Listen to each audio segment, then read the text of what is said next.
monde! Aujourd'hui on se retrouve pour le jour 14. Normalement la lumière devrait être un petit peu mieux parce que j'ai récupéré le trépied avec la lumière derrière. Donc voilà, on devrait être un peu mieux aujourd'hui. Combien de temps ça va durer, je ne sais pas, mais pour l'instant on l'a. Donc on commence avec la sortie 2023 que j'avais repérée qui me fait toujours envie, c'est D'écume et de sang de Mireille Calmel aux éditions Pocket. C'est l'histoire d'amour tragique de Jeanne de Belleville, corsaire hors du commun. Je n'avais pas le droit de l'aimer, pourtant, il nous a suffi d'un seul regard échangé pour que nous sachions que nous étions l'un à l'autre et que nous ne resterions jusqu'à la dernière... et que nous resterions jusqu'au dernier souffle. Pas un instant je n'ai cessé de penser à lui, d'être à lui. Alors quand le roi de France me l'a arraché dans toute injustice, tout cet amour immense et perdu s'est transformé en haine. Et cette soif de vengeance a fait de moi l'être impitoyable que l'histoire a retenu sous le nom de la tigresse bretonne.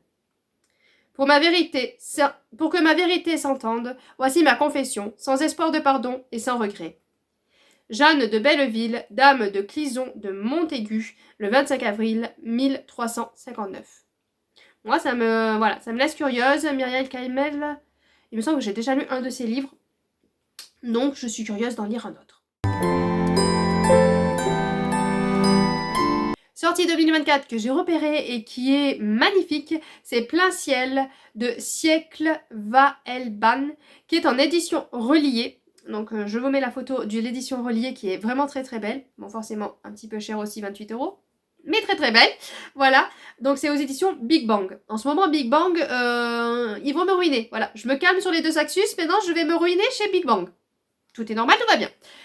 Sur l'île de la Nébuleuse, l'opéra Plein ciel fait la pluie et le beau temps, et chacune de ses représentations se doit d'être parfaite. Des confins à la capitale, tous les habitants sont appelés à mettre leurs dons au service de l'opéra. Né au sein d'une famille aristocrate, capable de métamorphoser les corps, Ivoire est une simple dompteuse de rubans.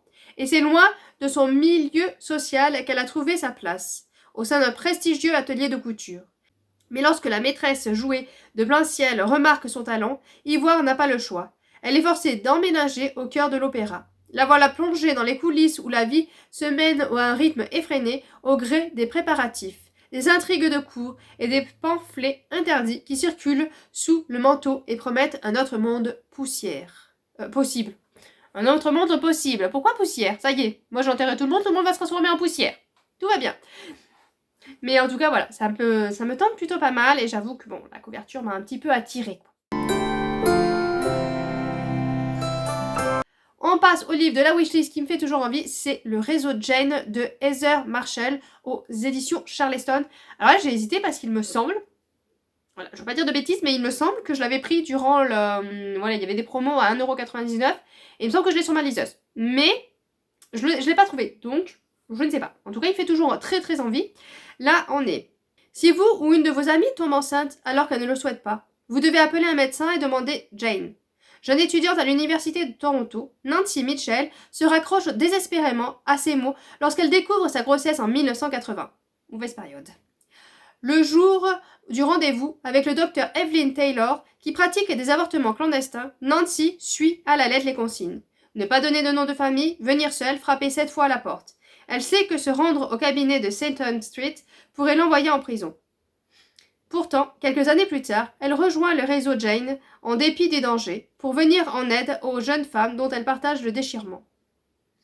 Voilà, donc ça a l'air d'être un magnifique roman bouleversant et sociétal assez intéressant.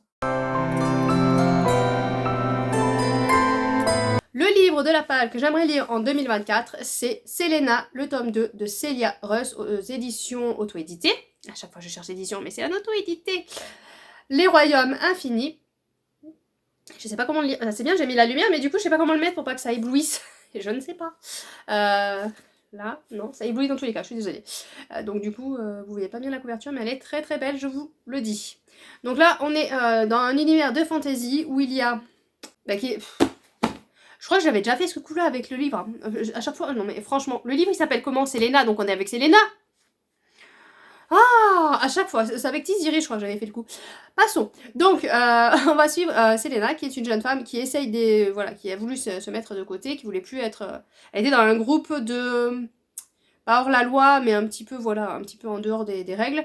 Il me semble-t-il, si je me trompe pas. Voilà, ça va être dur de lire ce tome 2, j'ai oublié le tome 1. Et donc elle était dans ce groupe-là, sauf qu'elle a voulu un petit se mettre dehors, sauf qu'ils vont venir la récupérer. Et elle va apprendre aussi que dans le royaume, il y avait un roi qu'elle avait bien côtoyé, qu'elle s'entendait bien, a décidé, il est décédé et a décidé que c'est elle qui devait prendre sa relève, alors qu'il a une fille et un garçon. Donc normalement, ça devait être ses descendants. Mais non, lui il a décidé que c'était elle, il voulait pas que ce soit ses descendants, parce qu'apparemment, ce serait un des deux qui l'aurait tué. On ne sait pas lequel. Voilà, donc il y a ce mystère-là, et donc elle va enquêter un petit peu, parce qu'elle n'a pas envie du tout envie de prendre la relève du royaume, et elle va enquêter pour essayer de retrouver qui a réellement tué le roi, qu'est-ce qui s'est passé, et donc on va suivre ça. Et j'avais beaucoup aimé, sur le coup je me suis dit ouais c'était pas mal, j'aime bien, mais je n'ai pas forcément envie de lire la suite. Et puis le temps passait, et l'histoire me trottait un petit peu encore dans la tête, donc je me suis dit bon allez, on se lance, on achète la suite, et puis on lira la suite. Voilà, ça soutient un auteur auto-édité, donc pourquoi pas. En plus j'ai la dédicace, j'ai un marque-page, j'ai une petite carte, voilà. Les auto-édités, on a toujours des petits trucs en plus, donc ça fait toujours plaisir. Le livre que j'ai beaucoup aimé en 2023, Paulinette, Faux et paillettes de Serena West aux éditions Plume Blanche.